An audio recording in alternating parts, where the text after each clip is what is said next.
We all grew up with this deeply ingrained hacker movie idea that you can just insert a SIM card, buy a brand new device off the grid, and completely mask your digital footprint with the right software. But that entire illusion is being violently shattered right now in 2026, and it's not being killed by a sophisticated zero-day exploit or malware. It's just being killed by a highly bureaucratic mandate known as the App Store Accountability Act, or HR 3149. Instead of fighting a losing battle trying to break military-grade end-to-end encryption or attempting to legally ban privacy software in court, the government has brilliantly decided to literally just attack the digital distribution pipeline directly.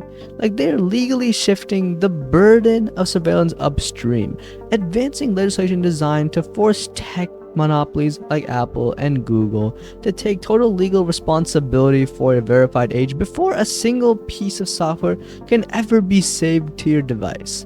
You will no longer be able just to quietly spin up a new phone to get off the grid, because the very act of hitting the download button is being fundamentally re-engineered to require a centralized storefront to verify exactly who you are, effectively outlawing the concept of a private anonymous application before it ever reaches your actual device.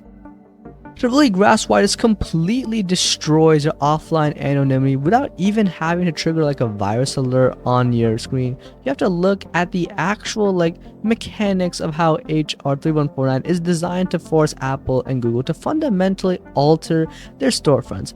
So the publicly stated goal of the bill is entirely centered around protecting kids online, which is a political golden ticket, because absolutely no elected official is ever going to stand at a podium and vote against child safety. The legislation explicitly mandates that app stores must categorize their users into specific age brackets, and if a user is flagged as a minor, the platform absolutely cannot let them download an app or make an in-app purchase without verifiable parent consent. But here's the massive, inescapable privacy trap hidden inside the requirement. How exactly do you legally prove to a digital storefront that you are a verified adult? The bill casually states that platforms must use commercially reasonable methods to verify your age category the exact second you create an account. Privacy experts and civil liberties groups have already, sounded the alarm that in the real world of corporate compliance, commercially reasonable is just polite legal jargon for forcing you to link a physical government-issued ID, a biometric facial scan, or an active credit history directly to your Apple ID or Google account. The government is legally pushing the corporate gatekeepers of the mobile internet to treat every single user as a minor until they provide hard physical proof of your age. You can no longer just operate on the honor system by tapping a button that says you were over 18. The simple daily action of tapping install is just being turned into a heavily regulated event that permanently links your real world identity to your hardware. So if you're sitting there casually thinking that this is just some sort of abstract federal theory sitting on a desk in Washington that'll just never actually impact your daily phone usage, well, you are definitely ignoring the state level legal wars that have already forced tech companies to change their actual code. We don't even have to wait for the federal bill to fully pass to see the structural damage, because states like Texas already pulled the trigger on this exact surveillance framework with Senate Bill 2420. The Texas law was so incredibly aggressive and legally binding that it literally forced Apple to formally announce they were rolling out new age verification APIs to fundamentally change how the App Store processes user information just to comply with the mandate. The law essentially demanded that app stores not only verify your age up front, but also create a digital chain of custody, pinging your age bracket back to the developers. While a federal judge did temporarily block this Texas law late last year, especially comparing it to like forcing a physical bookstore to demand a government ID from every single customer who literally walks through the front doors. The infrastructure to enforce this compliance is already like being built into the operating systems, and the tech monopolies are absolutely not going to spend like billions of dollars maintaining like 50 different highly customized versions of iOS and Android to appease like 50 different states legislators. Like, they are just going to hardcode this identity checkpoint into the core architecture of their global platforms. The App Store is permanently shifting from like an open digital marketplace into more so a closed audited compliance portal, where your ability to download like a simple calculator or like a browser is entirely dependent on your willingness to verify your offline identity with a corporate server. The most ironic and genuinely terrifying part of this entire legislative push is that in their obsessive, single-minded quest to create a safer digital environment for the youth, lawmakers are actively engineering one of the most massive privacy vulnerabilities in the history of the modern internet. So illegally pushing hundreds of millions of everyday users to submit highly sensitive verification data like state IDs, passports, and credit histories just to download free mobile apps. They're creating a massive centralized honeypot of personal information that is mathematically almost guaranteed just to be breached.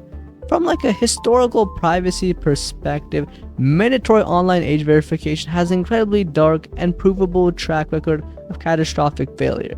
We have already seen similar mandates roll out in places for example, the United Kingdom, leading to massive, entirely predictable disasters where a third-party age verification vendor responsible for checking IDs on platforms like Discord suffered a major data breach, leaking the identification information of tens of thousands of users onto the web.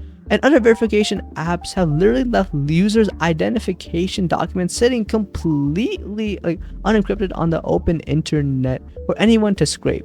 You are taking users who are specifically trying to be secure, who are actively seeking out encrypted messengers to literally protect their digital footprint, and legally forcing them to hand over their most sensitive offline documents to a commercial vendor just for the basic privilege of accessing those tools. The legislation knowingly sacrifices actual cybersecurity in exchange for a superficial feeling of bureaucratic safety, proving that your privacy is no longer being compromised by shady crazy hackers and hoodies, but elected officials that are drafting legislation that turns your phone into a mandatory digital checkpoint.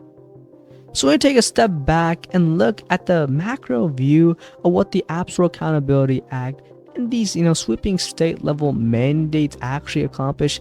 You kind of realize that the era of the anonymous mobile device is fundamentally and legally over. You can no longer outsmart a surveillance state with a clever software setup or a prepaid Visa card, because the government has successfully monopolized and also weaponized the digital distribution pipeline.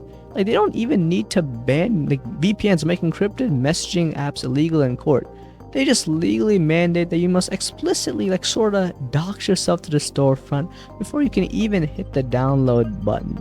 The idea of a burner phone is kind of reduced to a piece of useless plastic and glass if the operating system absolutely refuses to install any software without verifying a credit card or an ID first.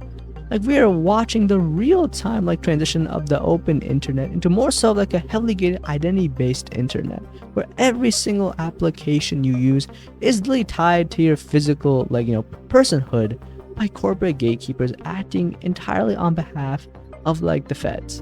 If you want to push back against this sort of reality, you have to understand the mechanics of how these specific laws are actually structured and to recognize the trap being built right in front of us. Until we stop treating our right to anonymous access as a commodity to be traded for perceived safety, the convenience of the modern smartphone will be tethered to the complete surrender of our offline identity.